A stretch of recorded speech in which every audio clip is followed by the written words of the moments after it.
Welcome to the Mundus Fractura Law Guide. This week on Law Guide, we will take a look at two private institutions which have stood since the earliest days of the Alliance in the Western Vale.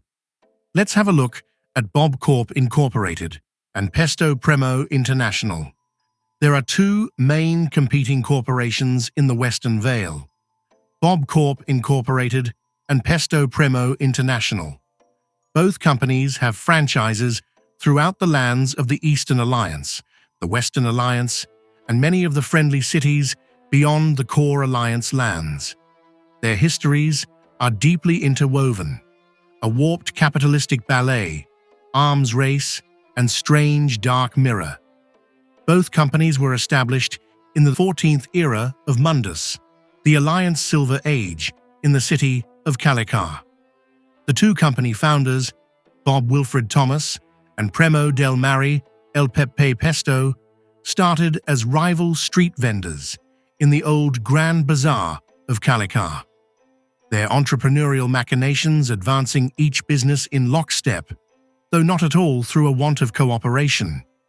In fact, to this day, the two companies are bitter rivals, competitors, and in some cases, silent partners in what we'll call competing geographical disputes.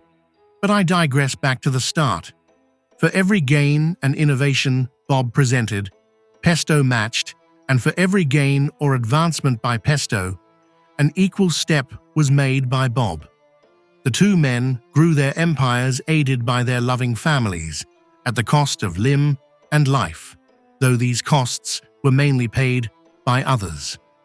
By their 20th year, the two companies had absorbed or driven out all other businesses in the old Grand Bazaar. The economical ramifications of the situation had become such that the city of Calicar wrote into law that neither company could acquire more land or businesses within lands held under Calicar's influence. And with that fateful decree, the corporate juggernauts that are the modern Pestos and Bobs were truly born. Enter the wonder of the franchise. Each of the two corporations take credit for the innovation, dismissing the other's claim to it as a lie. But these quibbles aside, the impacts of this commercial evolution are incredible. A great deal of the Alliance's current power and influence is due in no small part to the two corporations' impressive and continued spread. Even the development of the rapid transport line can be directly linked to the financial prosperity and logistic needs of the rivals. Some of you may be asking by this point, but what do the companies actually do? For the uninitiated, the two companies both offer a host of overlapping services, which include, but are not limited to, lodgings, dine-in and take-out food, contract employment services, courier and delivery services, various quote-unquote adult services, laundry, banking, daycare, gambling and bookie services. I could go on, but really, the list grows and shrinks by the day. As a side note, in my research, I found several troubling inconsistencies regarding the operation of both companies. I won't bore everyone with the details of my findings here, but I will say that I believe that there may be much more to these companies than it would appear. For now, let's stick to what is known about them. Superficially, each of these two companies have a unique branding. The Bob's brand is based on its founder, Bob Thomas. He's your local grocer, your favorite bartender, your local letter carrier, your buddy who's renting you his back room on the cheap. Bob is pleasant, happy to listen, charges a fair price, is always there for you, and just wants to help. As a part of this brand, customers will always 24 hours a day find at least one Bob in the lobby of each location. It should be noted that a Bob is a mark of rank within a franchise's operations. Only franchise managers or owners are known as Bobs.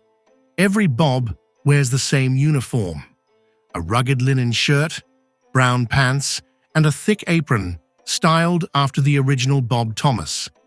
Every Bob has either a glued-on or natural black handlebar moustache. Every Bob has a short black horseshoe of hair and is totally bald on top, or wears a head cap to mimic this. Bob always speaks in a slow, clear, friendly near monotone, and all Bobs always follow the clearly posted rules of service found behind the front desk of every location. In the case that there should be multiple Bobs on duty, one Bob is always referred to as Bob Prime and is the ultimate authority in the case of a dispute. A rare occurrence thanks to the many aforenoted rules of service. All Bob's locations have the same rigidly controlled floor plans, with only minor cultural aesthetic deviations being permitted.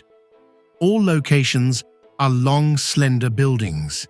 Every Bob's front entrance opens up into a main lobby, with a front desk and lounge area, which then follows through into a large multi-purpose dining and entertainment room. At the back of the dining room, there is a stairway which leads to the second-floor guest room access, and on the first floor, there are doors leading to the first-floor guest rooms and specialty services rooms. Before we move on, as a quick side note, we here at T.T.R.P.G would like to note that we believe that a family is what you make it. The quote-unquote perfect family presented by the Pesto Premo International Corporation, or PPI, in no way represents the views of anyone here at T.T.R.P.G. Let us continue. The Pesto's brand is based on the perfect family business. In fact, franchises are only distributed to families as defined by PPI. They must consist of a minimum of one father, one mother, one grandmother, and any other mix of children or extended relations. Though franchisees may have any first name they would like, on acceptance of a Pesto's franchise, your family name legally becomes Pesto. In the event of the loss of a core family member, a son, daughter, adopted, other, or extended family relation may take the missing family member's place as management. A great many of the existing Pesto's franchises are actually owned and operated by blood-related Pesto family members. Pesto's is a fine example of nepotism turned up to 11. It is only in more recent years that outsiders have been able to marry in, as it is known. A good example of this are the franchises in the high elevations of the Goliath, Rake Mountains, where the elevation and environment would have hampered the human-centric Pesto's brand. Pesto's locations follow a similar building layout and floor plan to those of the Bob's franchise locations. Pesto's, however, typically has a larger, family-style dining area with long tables near the center of the room and booths on the exterior walls. The front reception has been directly incorporated into the main dining area.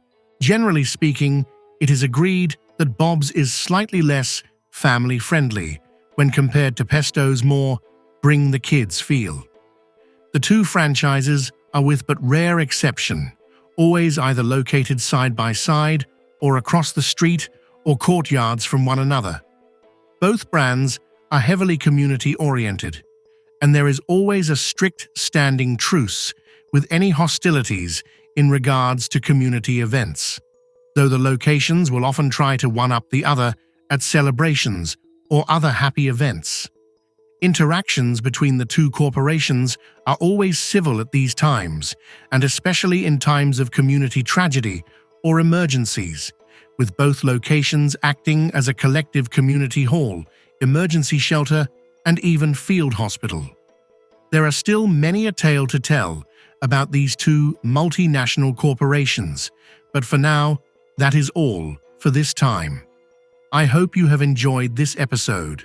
Stay tuned for future lore guides, and thank you for listening. Goodbye for now.